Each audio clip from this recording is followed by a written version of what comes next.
For Maria, life with her husband Ilya was, well, it was everything. She completely embraced her role as a military wife. She joined the Military Wives Council. She even trained to be an army nurse.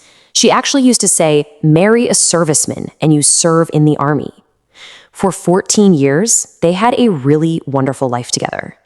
But then, of course, World War II changed everything. Ilya was sent to the front lines back in 1941, and Maria was evacuated deep into Siberia. For 2 long years, she just waited for a letter, clinging to any little bit of hope.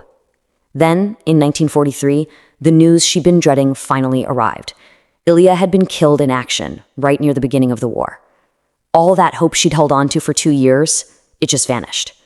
And in its place, grief very, very quickly curdled into a burning rage. Maria didn't just mourn, though. She mobilized. In this act of just incredible focus, she sold everything she owned. Everything. Then she donated her entire life savings, we're talking 50,000 rubles, to the Red Army, with one absolutely stunning demand. She wanted to drive the T-34 tank that her money paid for. And you know what? Amazingly, the State Defense Committee agreed. After a grueling 5-month training program, she became a certified tank driver and mechanic. And she named her tank Fighting Girlfriend, a direct, powerful tribute to her lost husband. Now, her crew, they were skeptical at first. I mean, a middle-aged woman driving their tank, they probably thought it was some kind of publicity stunt. Oh, they were about to be proven very, very wrong. In her very first battle, Maria was a natural. She expertly navigated the battlefield, helping her crew just demolish German positions. Then their tank got hit. Its tread was disabled, leaving them completely stranded. Disregarding orders to stay put, Maria leaped out of the tank under a storm of enemy fire, fixed the tread, and got them moving again, saving her entire crew. After that, you better believe she had their complete trust. She was promoted to sergeant. Her tour of vengeance lasted for just one intense year. In January of 1944, her tank was hit again and again. She jumped out to make the repairs. She actually succeeded, but just as she was getting back inside, shell fragments struck her in the head. She died 2 months later and was posthumously named a hero of the Soviet Union. But you know, not all revenge is born from love and patriotism. Sometimes it's born from pure, uncut hatred. Our next figure, a man named François Lolonais, he shows us the absolute darkest side of retribution. Okay, so born into poverty in France, this guy, originally named Jean-David Now, was sold into indentured servitude in the Caribbean. It was a brutal life, but after gaining his freedom, he eventually found his way to a group of buccaneers. And among these outcasts, these hunters turned pirates, he found the family he never had. They gave him the name François Lolonais. And for the very first time in his life, he felt like he actually belonged somewhere. But just 2 years into this new life, it was violently ripped away from him. He and his crew were shipwrecked on the Yucatan Peninsula, and they were ambushed by Spanish soldiers. It was a complete massacre. Lolonais only survived by smearing himself with his friends' blood and hiding among their dead bodies. When the soldiers finally left, he crawled out from under the corpses of the only people who had ever shown him any kindness. And right there, in that moment, something inside him just shattered. The world had been cruel to him, and now he was going to return the favor tenfold. After escaping, he got a new ship and a new crew. He captured a Spanish vessel that had been sent to hunt him down, and he personally beheaded 89 of the 90 soldiers on board. He sent the lone survivor back with this chilling message, a vow of total, merciless war against every Spaniard he ever met. Lolonais became infamous for a new kind of sadistic cruelty. I mean, his methods were designed not just to kill, but to inspire absolute gut-wrenching terror. He would torture his captives and always leave just one person alive to spread the story of what they'd witnessed.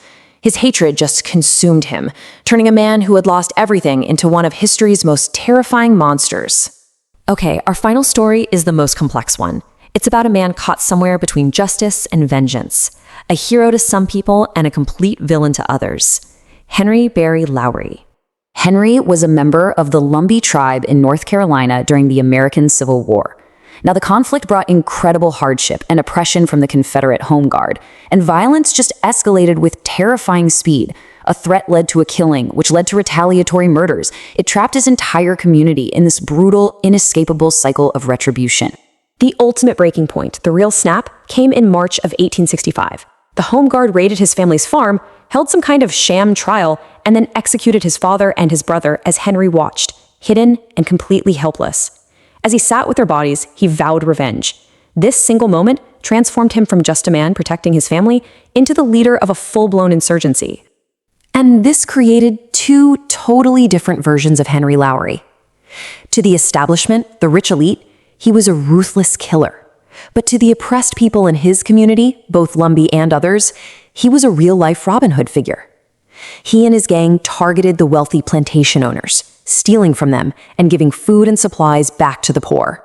The government was absolutely desperate to stop him, so they eventually placed one of the largest bounties in the state's entire history on his head, $12,000. Now that bounty, it's worth around $300,000 in today's money. That is a life-changing sum. And yet, despite the rampant poverty in the area, not a single person ever turned him in. That just speaks volumes about the loyalty and the protection his community gave him. At one point, when the authorities stooped so low as to take the gang members' wives hostage, Henry's response was swift and absolutely terrifying. He sent this note. The threat was so credible that the local citizens themselves, fearing what he would actually do, went against the authorities and freed the women. So, okay, we have 3 people, 3 breaking points, and 3 vastly different outcomes. What can their stories tell us about the nature of revenge itself? Well, Maria channeled her grief into a state-sanctioned patriotic cause and became a celebrated national hero. Lowry let his loss and his hatred completely consume him, and it turned him into a monster. And Henry Lowry, driven by injustice against his family and his community, became a folk legend whose morality we still debate today. It's like the same spark, a quest for retribution, ignited 3 totally different fires. And that leaves us with a final big question.